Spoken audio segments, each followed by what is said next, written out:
अस्सलाम वालेकुम friends, welcome back to Top Smarties drama serial तेरे जाने के बाद। यहाँ पर सज्जल अपने शौहर के साथ चली तो जाती है, मगर सास का इंटरफेयर अभी भी वैसे ही है जैसे कि वो पाकिस्तान में है। वहाँ पर भी कॉल करके सज्जल के खिलाफ भड़काती ही रहती है अशर को। और अशर जो कि सज्जल से मोहब्बत का दावा भी करता है, मगर फिर भी माँ की बातों में आकर हमेशा सज्जल को डांटता ही रहता है। ये नहीं कि अशर सज्जल से मोहब्बत नहीं करता, अशर सज्जल से बहुत मोहब्बत करता है, मगर फिर भी बातों में आ जाता है। और यहाँ पर अगर हम बात करें समीर की, तो अब समीर चाहता है कि फरी उसकी ज़िंदगी से चली जाए, इसीलिए तो ताने देता है कि तुम्हारी माँ ने कैसे हमें धक्के देकर घर से निकाला, अब मैं उस घर में बिल्कुल भी नहीं जाऊँगा, क्योंकि फरी ने कहा था ना कि हम उस घर में चले जाएंगे। अब समीर को कुछ और ही नज़र आ रहा है। फरी की ज़िंदगी बर्बाद करके उससे सब कुछ तो छीन चुका है, अब उसके पास क्या बचा? तो अब एक नई लड़की के पीछे है, अब उसका सारा कुछ लूटेगा, फिर नई लड़की के पीछे चला जाएगा। ये लोग ऐसे ही होते हैं, कभी भी एक के साथ नहीं होते।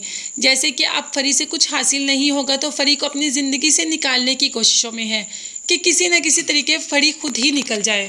मगर इतनी सीधी तो फरी भी नहीं है। जैसे ही मॉल में देखती है कि माँ है, तो माँ को जाके अपनी दुहाइयाँ देना शुरू कर देती है कि आपके बगैर नहीं रह सकती, आपसे बहुत ज़्यादा मोहब्बत करती हूँ, मेरी ज़िंदगी में आपके अलावा कोई नहीं, मैं आपके पैर पड़ती हूँ, मुझे माफ़ कर दें।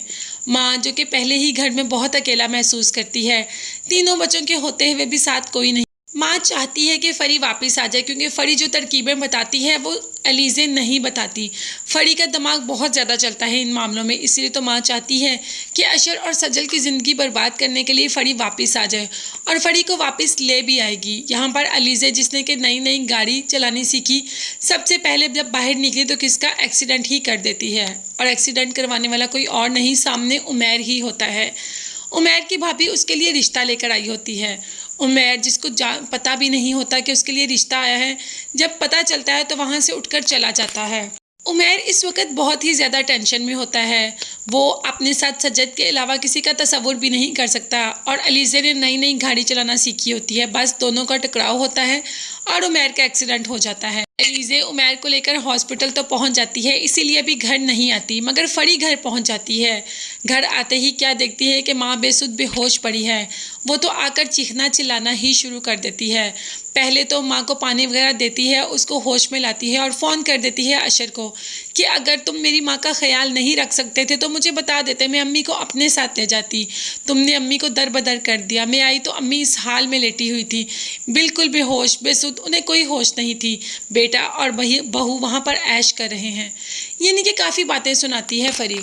अब तो अशर भी इस बात का इरादा कर लेता है कि सज्जल वापस पाकिस्तान ही जाएगी। सज्जल को काफ़ी डांट भी पड़ जाती है इस बात पर, मगर क्या हो सकता है, सज्जल अभी तो ये है, अब पाकिस्तान जाने में इसको टाइम लगेगा, तो अशर सज्जल को पाकिस्तान भेज देगा अपनी माँ की खिदमत के लिए। वैसे ये इंसाफ तो नहीं, बीवी का हक शौहर पर ज़्यादा होता है ना कि सास पर।